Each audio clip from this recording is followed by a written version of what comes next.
Jamaah sekalian, sallu ala Rasulillah.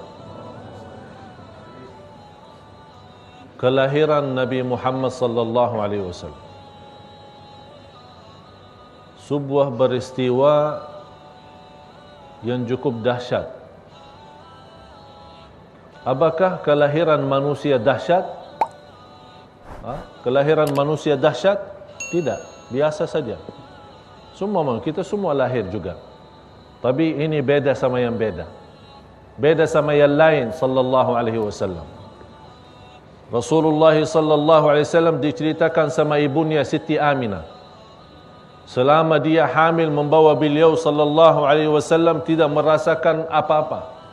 Tidak merasa lelah, tidak merasa sakit, tidak merasa keberatan sebagaimana ibu-ibu yang merasa saat dia hamil. Dan di malam melahirkan Rasulullah sallallahu alaihi wasallam, ibunya Siti Aminah melihat mimpi. Ada yang memberitahu akan dilahirkan orang-orang yang amat mulia. Begitu dia dilahirkan, bacalah wahai ibunya, u'idhuhu bil wahidis samad. Di riwayat lain, u'idhuhu billahil ahadis samad min kulli syarri hasid. Aku melindungkan Allah atau berlindungkan orang itu kepada Allah Subhanahu wa taala yang Maha Esa dari segala keburukan, dari segala hasud. Ini sebuah doa untuk kita terapkan saat kita punya anak hari kelahirannya, untuk meminta perlindungan kepada Allah Subhanahu wa taala agar anak kita tetap selamat dan jauh dari hal-hal buruk atau jauh dari godaan syaitan dan jin manusia. Jamaah sekalian yang dimuliakan Allah Subhanahu wa taala. Kata Siti Aminah, sekarang kita kembali biar Siti Aminah saja ibunya Rasul menceritakan apa yang terjadi. Siti Aminah menceritakan saat kelahiran Rasulullah sallallahu alaihi wasallam keluar cahaya yang amat besar. Sambil dari cahaya itu membentukkan gambar. Terlihat dalam isi gambar itu kota Basra, kemudian Asyam, bagian Iraq dan bagian Syam. Itu tanda apa? Terlihat cahaya. Karena di saat itu yang menguasai dua tempat itu adalah musuh Islam. Jadi tanda cahaya saat kelahiran Rasulullah artinya Islam akan sampai ke sana. Ini kabar gembira agar ibunya juga lebih tenang saat menghadapi memiliki anak seperti ini sallallahu alaihi wasallam. Dan yang lebih dahsyat lagi, kelahiran Rasulullah sallallahu alaihi wasallam bukan seperti anak lain. Langsung beliau dilahirkan ke dunia ini dalam keadaan sujud, mengangkat kepalanya ke atas, menunjuk jarinya kepada langit. Wulida masruran makhtunan makhulan. Rasulullah sallallahu alaihi wasallam dilahirkan sudah disunat. Tidak perlu disunat. Kalau kita punya anak kan disunat. Kalau di hari yang ketujuh atau ada kebiasaan sambil sudah masuk kelas sekolah baru disunat. Padahal sunnah Rasulullah, kalau kita punya anak lelaki, kalau mau dikhitan, mau disunat di hari yang ketujuh. Ini sunnah Rasul. Dan terbukti secara medis itu lebih baik. Jadi dikasih nama di hari yang ketujuh. Dikasih nama, bukan bulan yang ketujuh, bukan tahun yang ketujuh. Sudah 7 tahun atau sudah 15 tahun. Alasannya kenapa? Oh, dia masih kecil, kasihan. Tak ada yang lebih kasih sayang kepada anak kita lebih daripada Rasulullah sallallahu alaihi wasallam. Di hari yang ketujuh beri nama, disunat dan diakikah.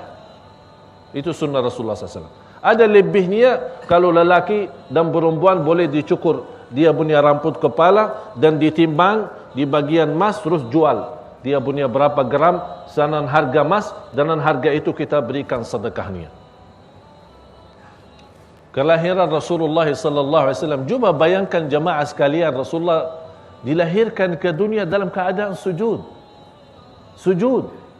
Kepalanya menuju ke atas.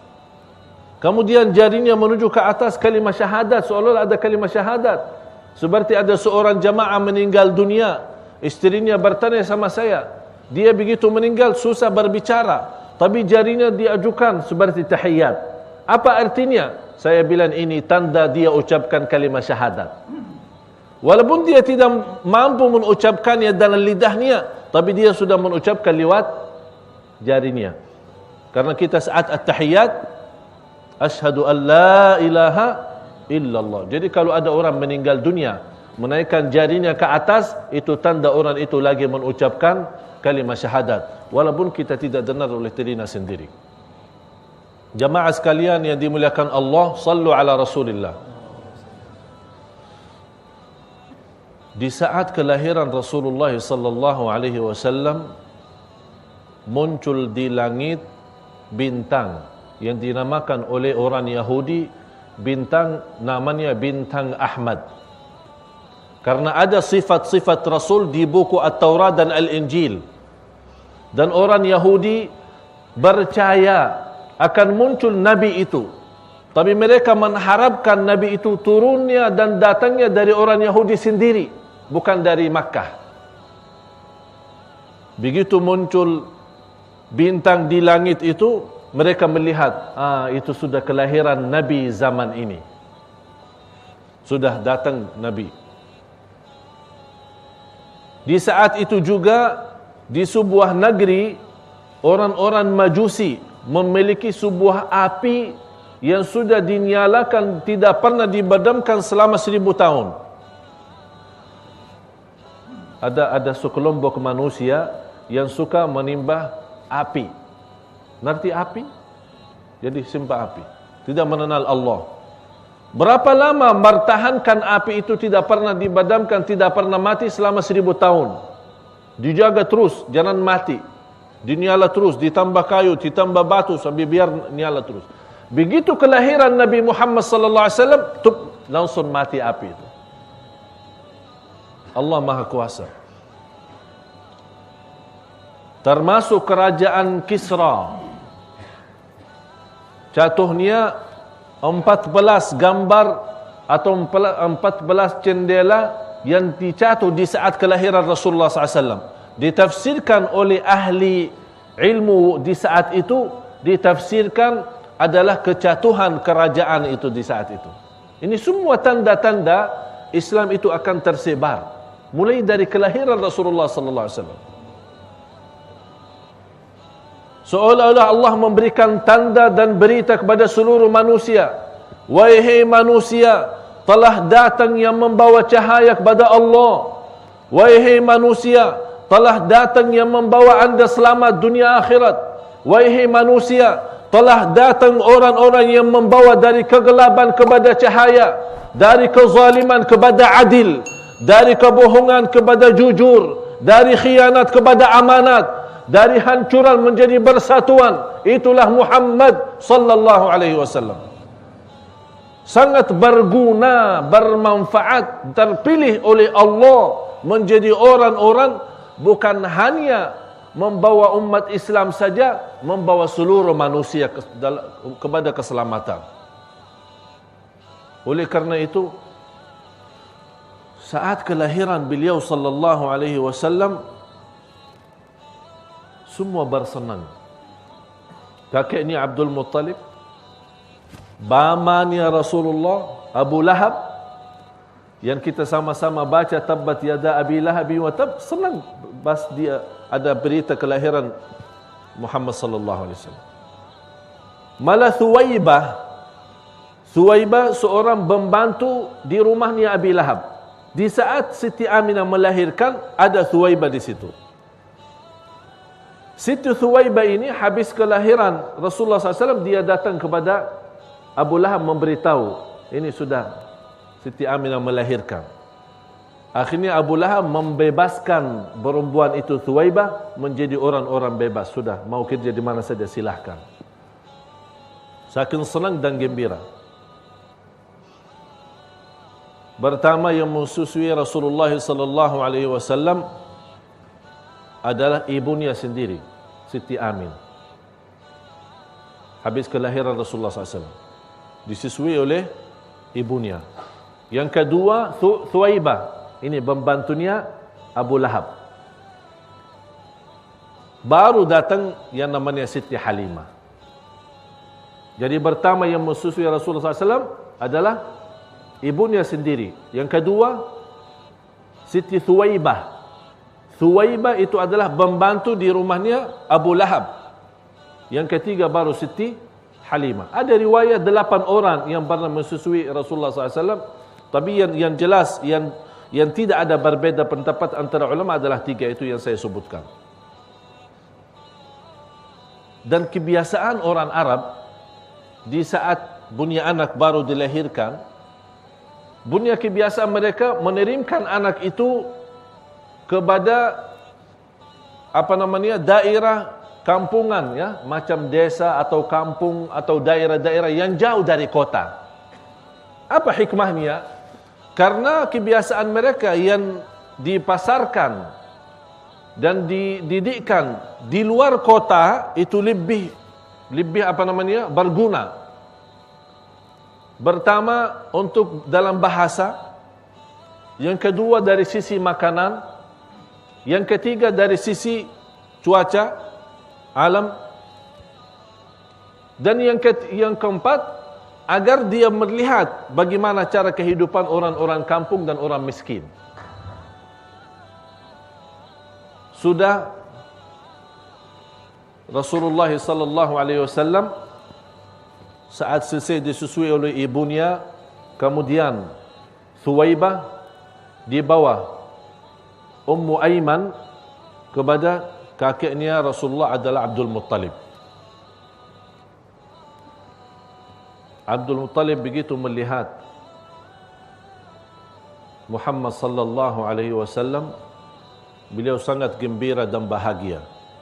Dan beliau berkata, ini anak pasti memiliki kekuasaan dan kemuliaan yang luar biasa. Karena dia melihat banyak tanda-tanda yang diberikan oleh Allah Subhanahu wa taala kepada Nabi Muhammad sallallahu alaihi wasallam. Jadi Nabi Muhammad sallallahu alaihi wasallam orang mulia sebelum jadi nabi. Sebelum terpilih menjadi rasul, sudah mendapatkan banyak kemuliaan dari Allah Subhanahu wa taala. Nanti dalam cerita kita akan mendengar bagaimana keberkahan yang dibawa oleh nabi kita Nabi Muhammad sallallahu alaihi wasallam. Dan kakeknya Rasulullah Abdul Muttalib memberikan nama Muhammad. Ditanya, kebiasaan di negeri Arab tidak mengenal yang namanya Muhammad. Abdul Muttalib, Abdullah, Abdul Izza, Abdul Ka'bah, Abdul Malik. Tapi kata nama Muhammad ini jarang ada. Orang bertanya kepada Abdul Muttalib, tujuannya apa diberikan nama Muhammad?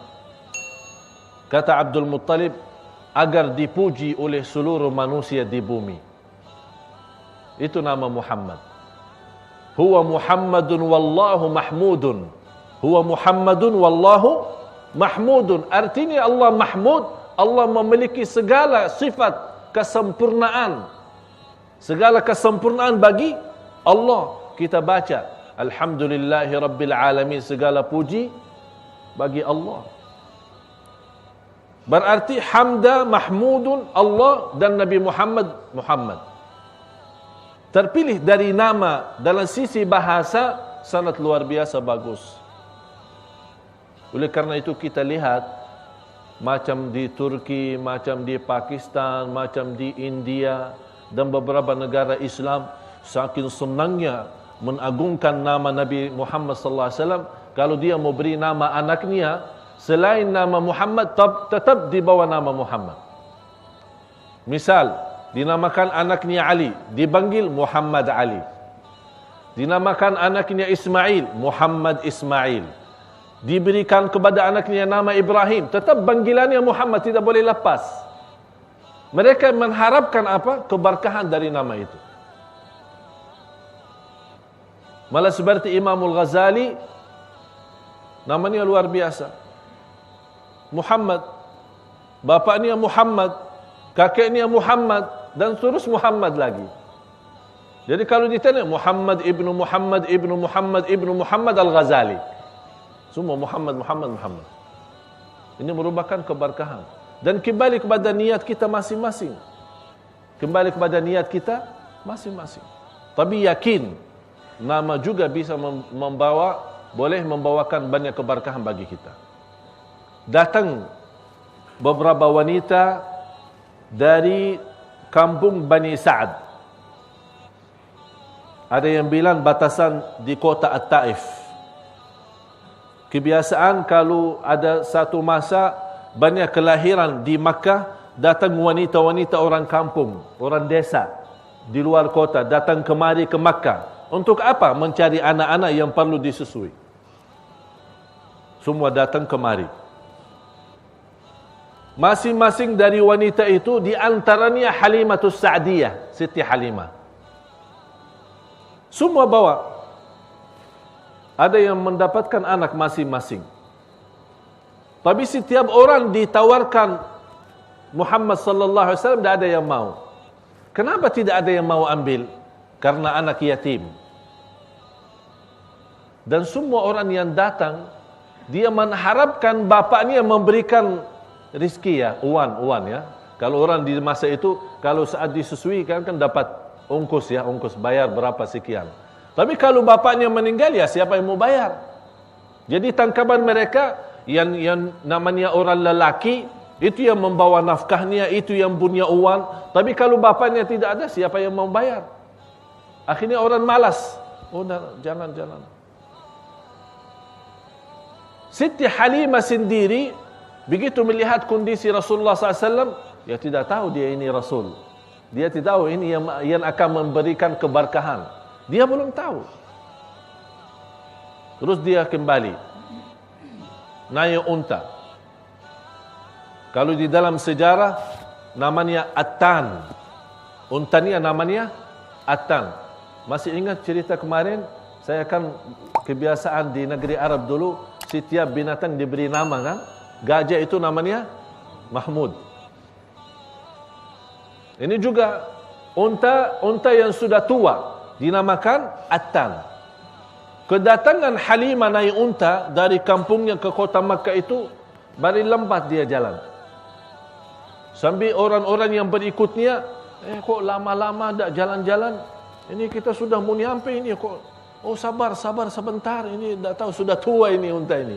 Dah bisa, dah boleh jalan. Sebentar, perlahan-lahan.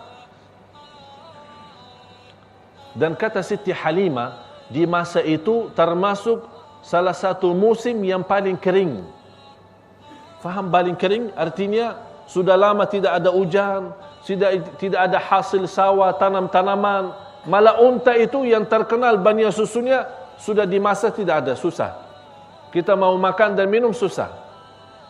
Dan beliau sendiri Siti Halimah membawa anak namanya Al-Harith.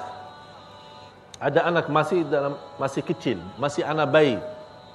Dia juga nangis terus karena tidak pernah bisa kenyang dari minum susu. Karena susu ibunya sudah kering juga, tidak boleh dapat. Karena jarang makan, miskin, susah. Terus berjalan. Akhirnya Siti Halimah berkata kepada suaminya, keadaan kita sudah seperti ini. Dan semua orang kampung saya masing-masing sudah dapat anak. Cuma tinggal satu itu, namanya Muhammad, anak yatim. Ya kita ambil saja. Pada kita pulang tak bawa siapa-siapa. Udah, mau bilang apa? Tidak ada jalan lain. Pada saya pulang, orang-orang lihat ini tak bawa apa-apa, saya malu. Ya udah, bawa aja lah. Kata suaminya, bawa aja. Pada pulang kosong, lebih baik bawa. Terus datang bawa Nabi Muhammad. Biarkan Siti Halimah menceritakan. Biarkan Siti Halimah menceritakan apa yang dia dapat sesudah membawa orang-orang yang terisi berkah yang luar biasa. Kata Siti Halimah, begitu kita menggendong anak itu, langsung minum dari susu Siti Halimah.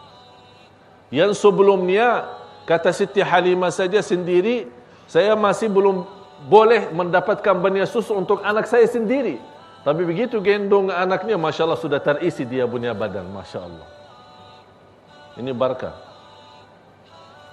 Rasulullah SAW minum susunya sampai habis.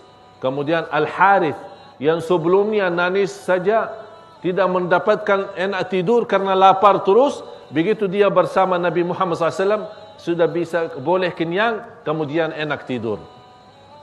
Kata Siti Halimah kepada suaminya, oh anak saya juga ikut tidur, subhanallah. Ada berita baru, tapi mereka belum tahu. Belum tahu di situ ada tangan Allah. Ada kekuasaannya Allah. Karena mereka membawa seorang yang amat mulia, Muhammad sallallahu alaihi wasallam. Apa yang terjadi selanjutnya? Dalam perjalanan mereka sambil pulang kampung, dan banyak keberkahan yang didapat oleh mereka, dan banyak rahasia-rahasia sejak kelahiran Rasulullah sallallahu alaihi wasallam dan sebelum menjadi nabi, yang insya-Allah kita akan sama-sama mendalami dan mempelajari dalam pertemuan yang akan datang.